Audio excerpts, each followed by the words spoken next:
Como é habitual, arroupada co seu manto verde veludo e rodeada de flores brancas, saíu da igrexa da Nova a Virxe da Esperanza.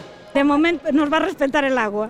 Ningunha soa gota desluciu un dos pasos máis vistosos da Semana Santa de Lugo e con máis presenza de confrades, ataviados con capuz verde e rospón e luvas brancas. Lo veo sempre, esta e todas. Porque é a que máis bonita para mí, Precedida polo paso da oración no Horto dos Olivos, uns 130 membros da Armada, irmán maior da Confraría Lucense, marcaron o paso da Virxe, entre mandos, bandas de música e tropas.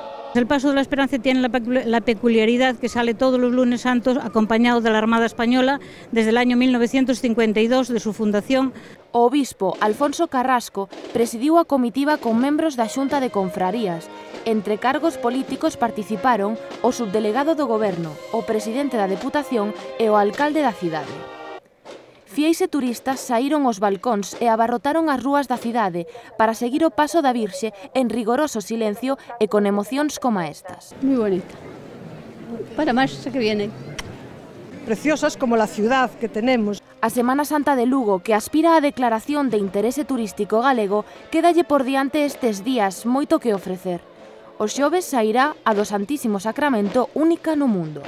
En Lugo es el único sitio donde el Santísimo Sacramento, en la presencia real, nosotros tenemos el privilegio de poder procesionar con él por las calles. Esto no ocurre en ningún otro sitio. Por eso la Semana Santa de Lugo en ese sentido es única.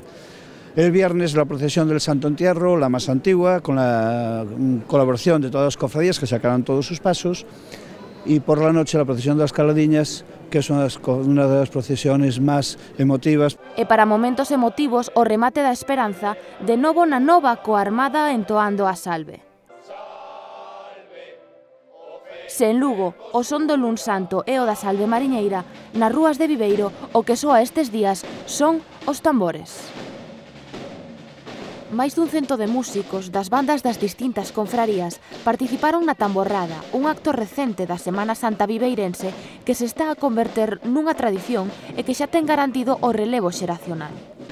Percorreron as rúas do centro da cidade e confluíron na Praza de Pastor Díaz, onde os agardaban centos de espectadores. Pero este ano os tambores resoaron dun xeito especial, xa que a Semana Santa de Viveiro, unhas das máis importantes de España, estrea a súa declaración como Festa de Interese Turístico Internacional.